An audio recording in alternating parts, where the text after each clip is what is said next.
That coat hung on a nail by the back door for 11 years after he died. Nobody moved it. My grandmother wouldn't, and after she went, I wouldn't either. It was a brown duck canvas coat with a corduroy collar worn through on one side, and it hung there through 11 winters with everything still in the pockets. When I finally took it down in 1990 in the spring, I laid it on the kitchen table and I went through it. And there were 3 things in that coat that a sheriff's deputy could have arrested him for. Not 1, 3.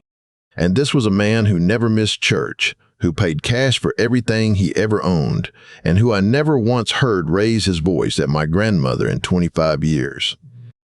I kept one of them. It's in this house right now, about 40 feet from where I'm sitting. Stay with me, and I'll tell you what all 3 were, why a decent man carried them anyway, and at the end I'll tell you which one I kept, and the reason I couldn't put it in the ground with him. My name is Burl. I am 72 years old. I live in eastern Kentucky in the house my grandfather Wendell put up in 1931, on the same ground. He died in the spring of 1979, and I've been in this house ever since. He worked 41 years in and around the mines, not always underground, but always in it. Nobody wrote any of this down, and the men who could tell it are gone. So listen close. The first thing was in the right-hand pocket, and it was a knife, not a pocket knife. I've got 4 of those in a drawer, and there's nothing wrong with any of them. This one had a button on the side of the handle. You pressed it, and the blade came out the front of it, straight out, hard and locked. An automatic knife. Some people call them switchblades. Here's the part most folks don't know. In 1958, the federal government passed a law about that knife specifically, the Switchblade Knife Act. It did not make owning one a federal crime. What it did was make it illegal to sell one across a state line, or to mail one, or to bring one into the country. And then the states went further. State after state made it illegal to carry one at all. Kentucky was one of them for a long stretch. So the knife in my grandfather's coat in 1979 was a knife he could not have legally bought and could not have legally carried. Now, why does a man own a knife like that? The story people believe is street fights and switchblade gangs. That came out of the movies, and then out of a magazine article, and then out of Congress. Here's the real one, and it's boring, and it's true. A man with one handful opens a folding knife with 2 hands. A man with one handful opens an automatic knife with 1 thumb. That is the entire reason. You are up on a ladder. You are holding a wire. You are holding a rope. You are holding a hog. Something has to be cut right now, and you have exactly 1 hand available. Every man who ever worked with his hands understood that instantly, and every man who never did thought it was about stabbing somebody. I asked him about it exactly 1 time. I was maybe 15 and I had seen it, and I asked if it was legal. Yeah. He said, "It cuts twine." Yeah. That was the whole answer. He didn't lie to me, and he didn't explain himself. And looking back, that was the most honest thing he could have said. The second thing was in the inside breast pocket, and it took me a minute to understand what I was holding. It was about 8 inches long, black leather, stitched all the way around, with a loop at one end for your wrist, thin and flat at the handle, and heavy at the head. Inside the leather, at the fat end, there's lead. They call it a blackjack, or a sap. Older people called it a slingshot, which is a different thing, but the name traveled. That one is not a gray area. That one has been flat illegal in most of this country since before he was born. Some states wrote the law against it in the 1800s. It is illegal in a way a pistol is not, and that confuses people. You could carry a revolver more legally than you could carry that piece of leather. The reason is that the law decided a long time ago that there is no other use for it. A rifle hunts, a knife cuts twine. A blackjack has exactly 1 purpose, and everybody knows what it is. So why did he have one? You have to understand what a payday was in a coal camp. Men got paid in cash. There was no direct deposit. There was no check to take to a bank, and in a lot of places for a long time there wasn't even real money. There was scrip, company money, good at the company store. I want to stop on that word for a second, because most people have never heard it. Scrip was money the coal company printed itself, metal tokens or paper with the company name on it. They paid you in it, and it was worth face value at the company store and worth nothing anywhere else on earth. You could not buy a car with it. You could not put it in a bank. You could not take it to the next town and get a fair price on anything. And if you tried to sell your scrip for real dollars, you got maybe 60 cents on the dollar from somebody who had a way to redeem it. So a family's whole month of work turned into money that only worked in one building, owned by the same man who owned the mine, who set the prices in it. There's a song about owing your soul to the company store, and everybody sings along and nobody thinks about what it actually meant. It meant your labor was not yours after you did it. That went on into the 1950s in places around here. Federal law finally forced cash wages. But on the days there was cash, every man walking home from that tipple was walking with everything he had in his pocket, on foot, in the dark, on a road with no lights, past a lot of other men who also knew it was payday, and the law was 30 miles away, and it was one man. I am not telling you it was right. I am telling you that my grandfather walked that road for years, and he never once got robbed. And I do not know if that was the leather in his coat or just luck, and neither did he. He never used it on anybody. I know that for certain because I asked my grandmother after he died, and she was not a woman who protected anybody's reputation, including his. She said he never took it out. He just never went without it. The third thing was in the left-hand pocket, and it was a bottle. A half-pint, flat, curved on one side to sit against your hip, no label on it, cork in the top, not a cap. There was about 2 fingers left in the bottom of it, and it had been sitting in that coat for 11 years, and it was clear as water. That is untaxed liquor.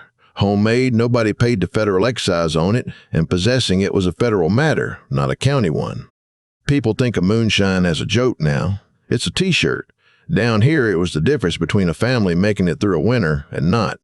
You could not farm this ground and make money.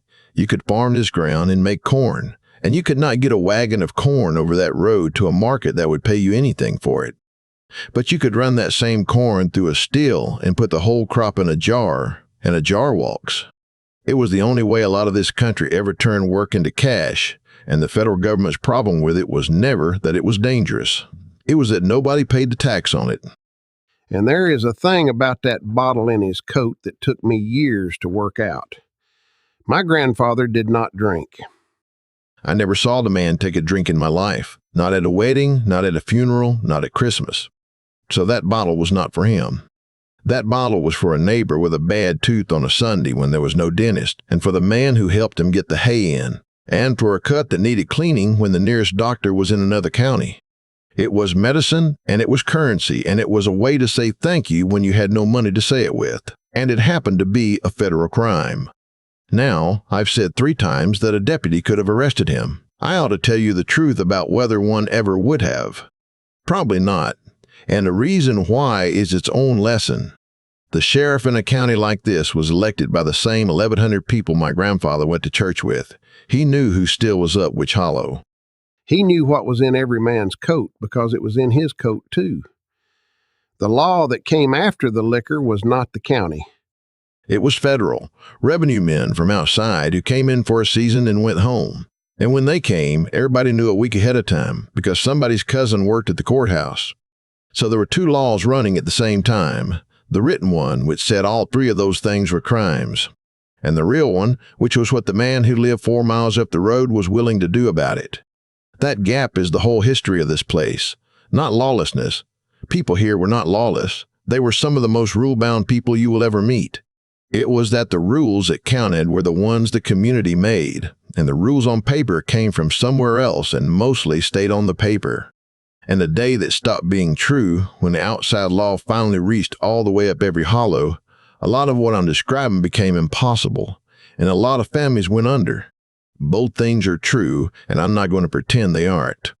Now, here is the thing I want you to sit with for a minute, because it's the reason I'm telling you any of this. 3 crimes, in 1 coat, on one old man who never did a dishonest thing in his life. And every single one of them is explainable in 1 sentence by somebody who lived here, and completely unexplainable to somebody who did not. The knife was because you only have 1 hand free. The leather was because Payday walked home in the dark. The bottle was because there was no doctor and no bank and no way to sell corn. None of those 3 laws were written by anybody who had ever been in this county.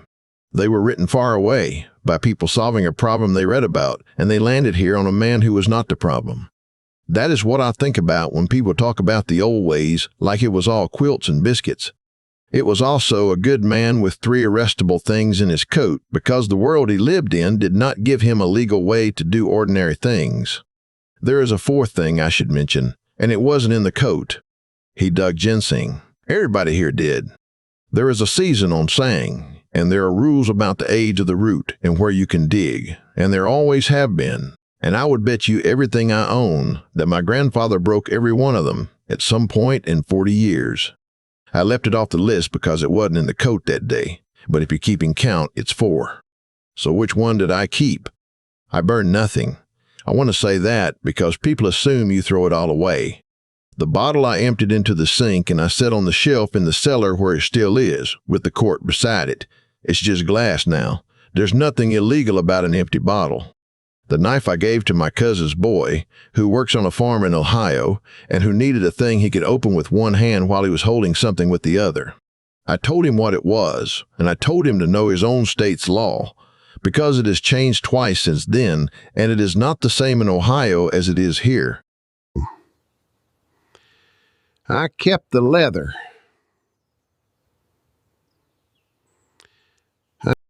I kept the one thing in that coat that was never a tool, that has no legal use anywhere in this country, and that I will never carry anywhere for any reason as long as I live. And I've asked myself why for 30-some years. Here's the closest I've got. The knife and the bottle were about work. Anybody can understand those. You can explain them to a stranger in a sentence and they nod. The leather was about fear. It's the only thing in that coat that admits he was afraid. 41 years of walking home in the dark with money in his pocket and one road out, and he was afraid every payday. Enough to carry 8 inches of lead and leather against his ribs for 40 years and never say a word about it to anybody. He never told me he was scared of anything. Not once. Not about the mine, not about the money, not about dying. And he knew for 2 years that he was. That piece of leather is the only place he ever said it. That's why I couldn't put it in the ground. It's in the top drawer of the dresser in the back bedroom, wrapped in the same handkerchief it was wrapped in when I found it, and it will stay there until somebody empties my pockets. Tell me in the comments what was in your grandfather's coat, or his truck, or his toolbox. I want to know what your people carried and what the law thought about it. I read every one of them. Be careful out there. Come see me.